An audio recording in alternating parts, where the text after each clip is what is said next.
Fala aí, galera, voltamos aqui. Eu vou dar um toque para vocês que eu falei na aula passada sobre a redução ou aumento, né, do território do município entre acordo de prefeitos e tal. E vou falar também sobre a incorporação, desmembramento e subdivisão. Na verdade, eu falei ali, né, sobre a incorporação, desmembramento ou subdivisão de municípios, tá? Na verdade, na aula passada, ele fala mais ou menos como se fosse um acordo entre os prefeitos, né, envolvidos para diminuir ou aumentar a área, tá? E agora eu vou falar exatamente do prefeito, tá? O chefe do executivo municipal. A Constituição do Estado do Pará define, e aqui eu quero falar um pouquinho sobre direitos políticos, né, ligados à elegibilidade do prefeito e do vice-prefeito, tá? Tem uma pegadinha aqui que a gente tem que tomar cuidado, perfeito? Que às vezes cai em prova, então tem que estar ligado. Vamos lá, artigo 76 da Constituição do Estado do Pará. O prefeito é eleito pelo povo, é o chefe do Poder Executivo Municipal, tá? Então, primeira coisa, elegibilidade, ó, o que pode ser cobrado na tua prova, né? Elegibilidade. Na verdade, eu quero falar de características do prefeito e do vice-prefeito, tá? Especificamente do prefeito, vamos botar aqui. Primeira coisa, condição de elegibilidade do prefeito. Ele tem que ser brasileiro, né? Tem que ser brasileiro, assim como todos os cargos ali que são, né, eleitos, já que estrangeiro não brinca. Embora tenha alguns cargos que são privativos de brasileiro nato, como presidente e vice-presidente da República, tá? Então aqui, né, não precisa ser nato, pode ser nato, que é a nacionalidade originária, ou brasileiro naturalizado, né? Beleza? Segunda característica importante do prefeito é a idade mínima para a data da posse, tá? 21 anos, prefeito e vice-prefeito, tá? No gozo dos direitos políticos, domicílio eleitoral, né? A listabilidade. Então, isso daí, tranquilo. Outro ponto importante para a tua prova é o voto. Na verdade, como regra geral, o prefeito é eleito no primeiro turno. Porém, aí bota observação aqui, observação, poderá ter segundo turno nas prefeituras, ó, prefeituras com mais de 200 mil, olha aqui, ó, para ajudar na hora da prova, né, eleitores, marca isso daqui, ó, marca, pelo amor de Deus. Então, na prefeiturazinha, vamos botar aqui um exemplo, agora para você matar na hora da prova. A prefeitura de, por exemplo, Belém do Pará, mais de 200 mil eleitores. Então, pode ter 2 turnos? Pode. Mas vamos pegar uma cidadezinha pequena lá no Pará, né? Então, a cidadezinha tal, cidade X, tem lá 20 mil habitantes, tem 5 mil eleitores. Pergunta, ela vai ter 2 turnos? Não, ela vai para a regra. A regra dos municípios do Brasil é somente um turno de votação, tá? Somente vai ter 2 turnos se nenhum candidato alcançar a maioria 2 votos válidos no primeiro turno, face a segundo turno, se essas prefeituras tiverem mais de 200 mil eleitores. Beleza? Cuidado com isso na hora da prova, toma cuidado, tá? Bota uma observação aí. E o prefeito tem um foro por prerrogativa de função, né? Em crime comum, ele vai ser julgado, os prefeitos dentro do município do estado do Pará vão ser julgados no Tribunal de Justiça do Estado do Pará. Perfeito? Maravilha? Cuidado com isso aí, fica ligado, tá? Então vamos ler aqui o artigo 76 e 77, né, pra gente ver como vai ser o procedimento depois da elegibilidade, comprovou a condição de elegibilidade, teve a votação, né, e agora ele vai tomar posse, né? Então, o artigo 77 fala que o prefeito e o vice-prefeito tomarão posse perante a Câmara Municipal da cidade, beleza? e prestará um compromisso de defender, cumprir e fazer cumprir a Constituição Federal, é esta Constituição e as leis, né? A lei orgânica do município, inclusive.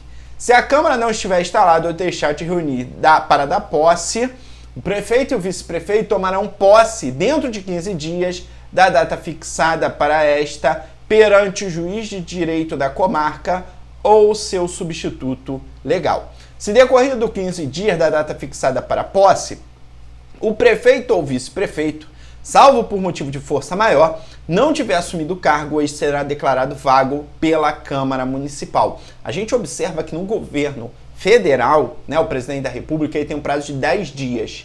Aqui foi dado prazo de 15 dias para ele tomar posse. Ele quem? O prefeito e o vice-prefeito. Se eles não aparecerem, os cargos, né, são declarados vagos, tá? E aí, mas se a Câmara não estiver instalada, ele vai tomar posse no juiz, né? Juiz de direito da comarca. Perfeito? Se a Câmara não estiver instalada ou se deixar de reunir para dar posse, o prefeito e o vice-prefeito tomarão posse dentro de 15 dias da data fixada para esta perante o juiz de direito da comarca ou seu substituto legal. Se decorridos 15 dias da data fixada para a posse, o prefeito e o vice-prefeito, salvo motivo de força maior, não tiver assumido o cargo, este será declarado vago pela Câmara Municipal. O prefeito será substituído no caso de ausência do município ou de impedimento e sucedido, no caso, pelo vice-prefeito. O que a gente tem que lembrar aqui que o artigo 78, ele fala sobre as possibilidades de afastamento temporário ou afastamento definitivo, né? Então, o prefeito será substituído, né, no caso de suas ausências, de forma temporária,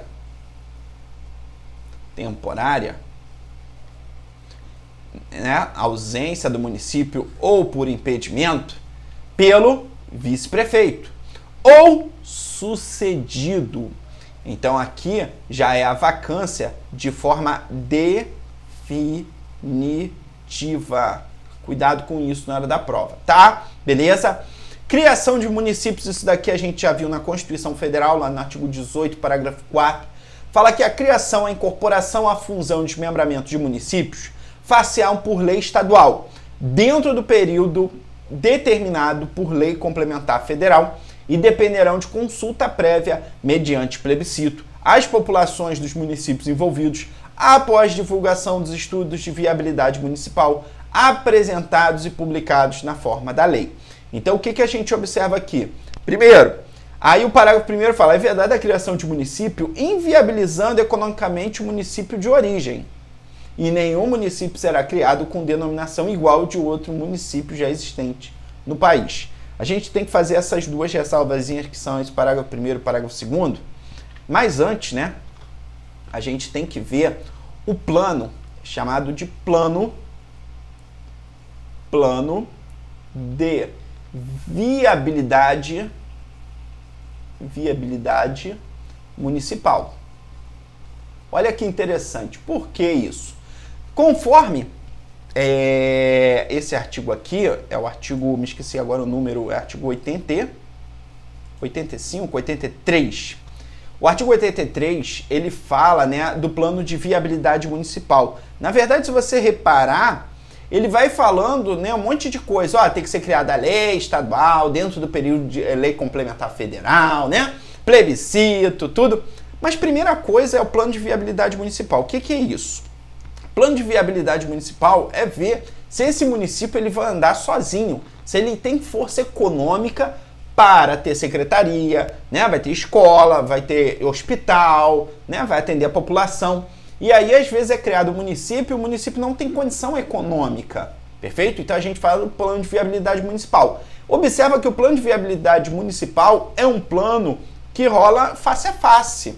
Olha só, não apenas o município que está sendo criado, né? O artigo 83, caput, fala sobre um novo município, tem que ter viabilidade municipal, viabilidade econômica. E o parágrafo primeiro fala, ó, não adianta separar um município e o outro vai ficar sofrendo. Então, o plano de viabilidade municipal é tanto para aquele município sendo criado, tanto o município que está dando parte do seu território como desmembramento, né? Ou subdivisão dele. Perfeito? Aí fez o plano de viabilidade municipal, o que a gente tem agora? O plebiscito. Consulta prévia à população diretamente interessada. Consulta prévia à população diretamente interessada. Por exemplo, se for dividido o município de Belém do Pará, né? Vai ser separado tal, e aí vai ser feito a consulta prévia, né? Plebiscito. Aí a população aceita, maravilha, tá bonito, tá beleza. E aí a gente vai ter uma lei estadual, olha aí, lei estadual.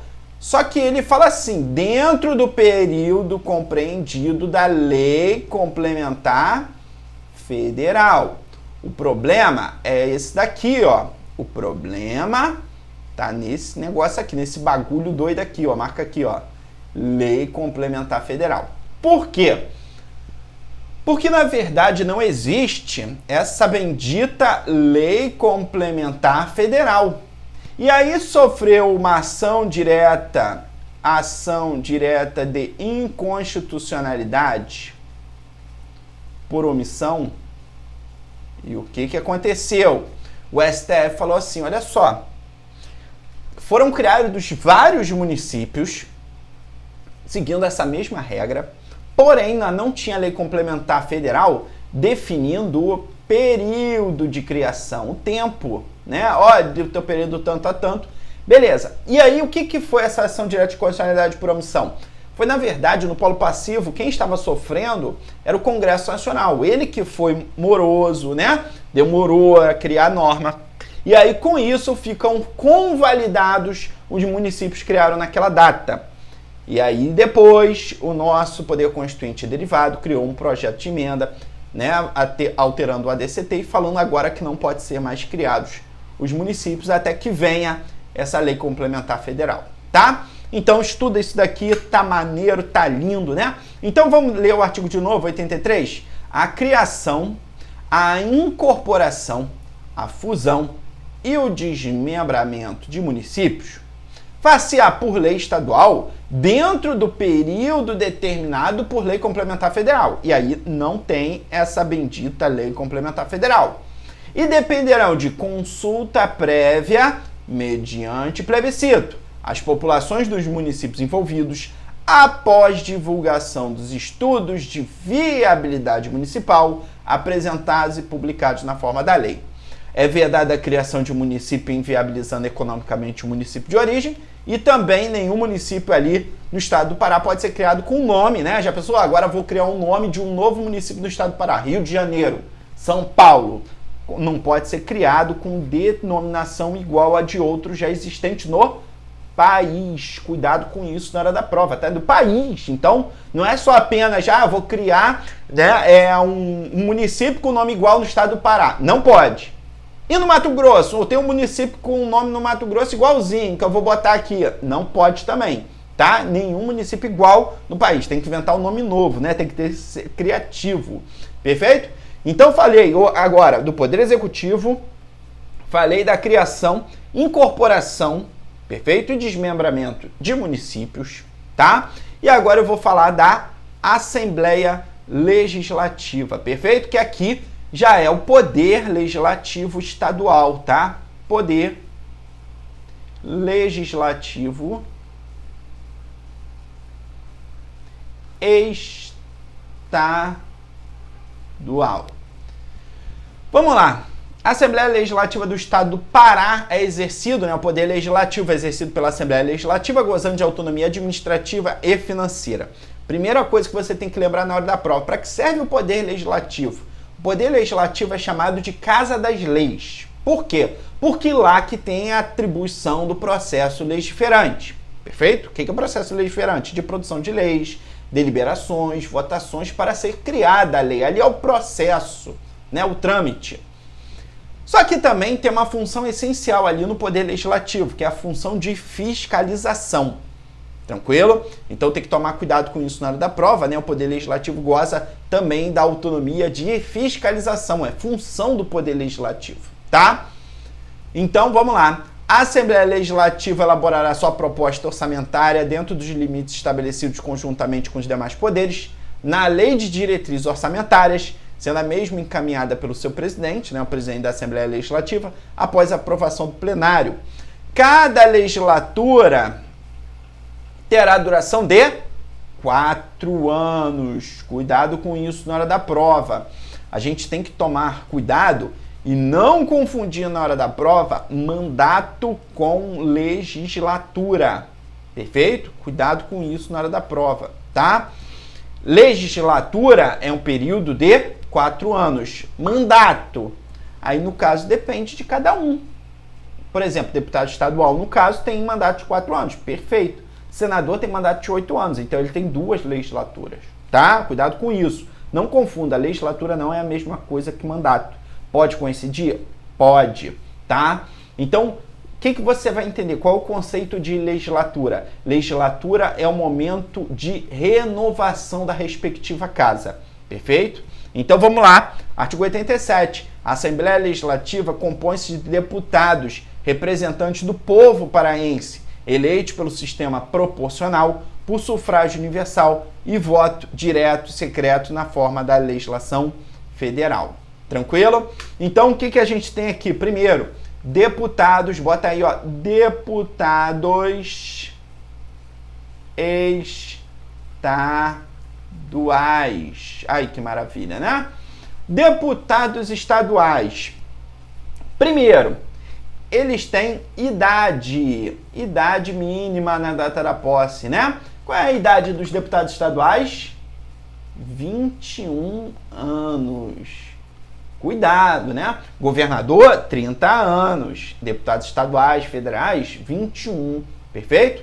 E aí, outro ponto importante do deputados estaduais, que é muito cobrado em prova, é o número de deputados na Assembleia Legislativa, né? Então tem que tomar cuidado com isso na hora da prova, que é o artigo 27 da nossa Constituição Federal. Ele fala que a regra será o triplo da representação daquele estado na Câmara dos Deputados. Por exemplo, o estado do Pará, estou dando um exemplo aqui, tá? Agora eu não sei de cabeça não. Tem 11 deputados federais, 11. 11 vezes 3, 33, beleza. Então eu tenho 33 deputados estaduais na Assembleia Legislativa. Perfeito? Até aí, tranquilo. Só que quando chegar o número de 36, será tanto quanto for acrescido o número de deputados igual a 12. Aí, 36 deputados estaduais. Porque eu tenho já 12 deputados federais. Se eu passar de 12, vamos dar um exemplo, 13. O que eu vou fazer? 12 vezes 3 dá 36. Quanto tem acima de 12? 1. Então, 36 mais 1 igual a 37. Vamos dificultar? 70, que é o número máximo de deputados federais. Você vai fazer o quê? 12 vezes 3, 36. Quanto tem acima de 12? 40. Tu vai falar, não, é por aí, 70. Matemática não é meu forte, né? 70 menos 12, 58. Aí você vai fazer 58 mais 36, 94. Perfeito. Ai, que maravilha. Pô, professor, você sabe? Não, eu botei na calculadora aqui e fiz, tá? Então, 94 deputados estaduais. Acabei apagando aqui e deu problema, porque era para eu continuar. Temos também o sistema proporcional. O que é isso na hora da tua prova? Sistema proporcional, como regra, é para o poder legislativo, tá? Sistema proporcional é aquele que analisa o coeficiente eleitoral, tá? Então, cuidado com isso na hora da prova. O coeficiente eleitoral para receber uma quantidade de votos para o partido.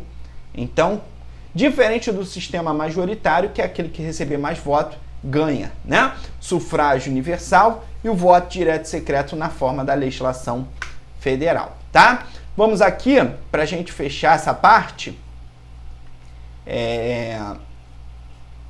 só dar uma leitura, né? Aqui para a gente fechar essa parte aqui de atribuições da Assembleia Legislativa. Cabe à Assembleia Legislativa, com sanção do governador, não exigida para isso especificado no artigo 92, dispor sobre todas as matérias de competência do Estado, especialmente sobre. Isso daqui, ó, são o quê? Atribuições da Assembleia Legislativa que vão, né, operar por meio de lei, seja lei ordinária, seja lei o quê? Complementar, mas é lei. Por quê? Porque tem isso aqui, ó, sanção do governador. Perfeito? Sistema tributário, arrecadação, distribuição de renda, plano plurianual, né, o famoso PPA, LDO, lei orçamentária anual, perfeito? Organização, isso aqui é importante, ó, para tua prova, meu amigo.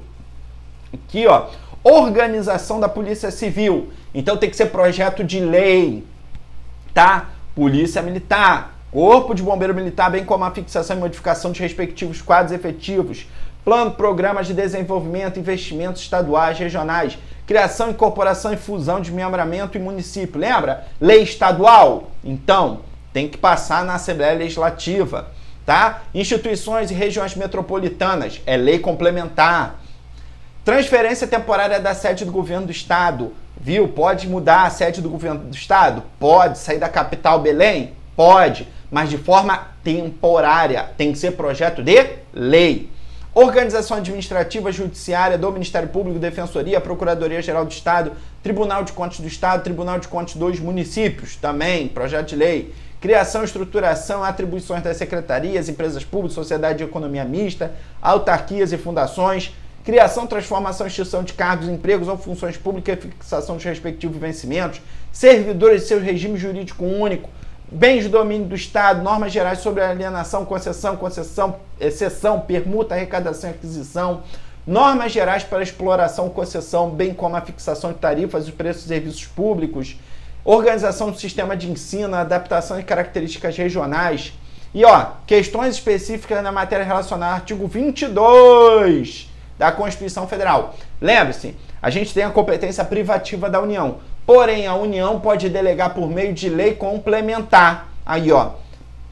E aí pode a União autorizar o Estado a legislar sobre lei por meio de lei complementar que o município legisle sobre alguma matéria. Por exemplo, a União delegou que o Estado, município não, Estado legisle sobre a piso de categoria, beleza? Então temos o direito do trabalho, que é a competência privativa, porém o Estado pode legislar sobre matéria de direito do trabalho, no caso, piso salarial de categoria. Então tem que ser votado na Assembleia Legislativa, tá? Beleza? Tranquilo? Fechamos aqui. No próximo bloco a gente vai falar das competências, né, exclusivas da Assembleia Legislativa. Perfeito? Um forte abraço aí, galera. Bons estudos. Você que adquiriu aí minha turma específica para a Polícia Civil, tá? Agradeço aí. Você que está me assistindo no YouTube, um forte abraço. Você que está assistindo aí o módulo no site também, obrigado mesmo de coração. Bons estudos, né? Busca aí sua aprovação, sua conquista, tá? Fique com Deus e bons estudos.